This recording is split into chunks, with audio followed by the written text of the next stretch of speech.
cases of toads raining from the sky? Frogs and I toads, don't think so. That might be something where like they're caught in some sort of weird upswell or something. I think I've heard of that, but I don't know offhand. Okay, yeah. I feel like I've heard of that with some things, but I don't know how that actually works. You know, But they're not actually, like if anything, that would be some crazy upswell of water into the air. I don't know how that would happen. like a water spout or whatever. They're certainly not like evaporating into the air and then raining down. Yeah, or something. I don't know how that would work. yeah. Yeah. Toads, gotta love them. Yeah, you know, what else do I love about them? Yeah, the little they have brightly colored ones. Yeah, they're all different. They can be poisonous. They cannot. Green or brown. Yeah. Some are really poisonous. Some are not. Yeah.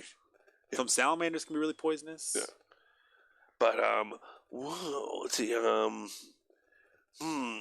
Some people eat them. You can eat them. I mean, I wouldn't recommend it. Frog legs.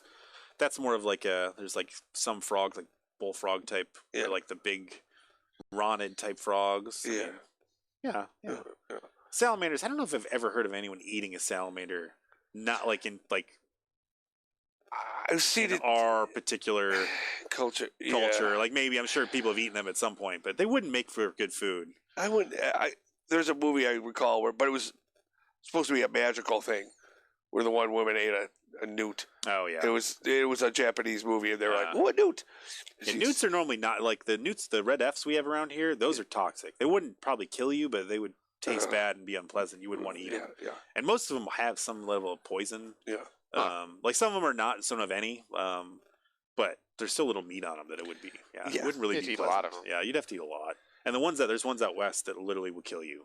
Like if you ate them or lick them, you'd die. That's why I tell my hippie friends that won't get you high. No, don't try to do that. The Sonoran toad is the only one that people I think have used. I mean, there's probably other places, but like people have done that to like hallucinate. But I've never heard anything of that actually working out. There's friends of ours who the guy ate a moonflower that opened up, and that was it almost killed him. Oh, okay. It was like, just because it's a cool looking thing, it won't get you messed up. There was a story, I think, I can't remember. I'm not going to say any names of it, but it was some professor who was talking to me about old school, like back in the day when people like before had good testing and stuff. Like sometimes they would like taste things just to see if you can kind of get an idea what sort of chemicals are in them. And a person was like licking them, and I think he was in the tropics, and just seeing if they tasted like they had any toxins or anything. Because most times it's like you could just tell it's got something in it. And he was doing it, and then eventually he just woke up on the ground, and clearly one of them just like knocked him unconscious. I don't know how true that story is, but I've always heard. Well, hopefully record it in the name of science. I heard a story. Data. I went to an OSHA conference for work the one time. And the one guy they were telling about, a guy was like that, where he picked up somewhere a habit when he would, like, if there was a chemical or something. Oh God. He would do that to chemicals. Oh. And apparently they took him to this one place.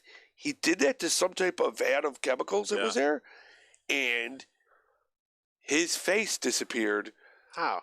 Over the course of a few days. Oh God! Or well, it's lower face. That's why I think science is so exciting, because someone always has to go first. Like with vaccines, like somebody had to be the first person that said, "Hey, that's true. We're just going to inject a little bit of this vaccine into you, and we think it's going to be all right, but no one really knows because you're the first." I feel like a lot like this is like instances where like people working on them will sometimes like go out of their way and inject themselves just because they know it'll work, but they can't get permission, so they'll like sneak around and do it just to prove that they can do it. I think it was a series that it was really fascinating about the first person to cure rabies.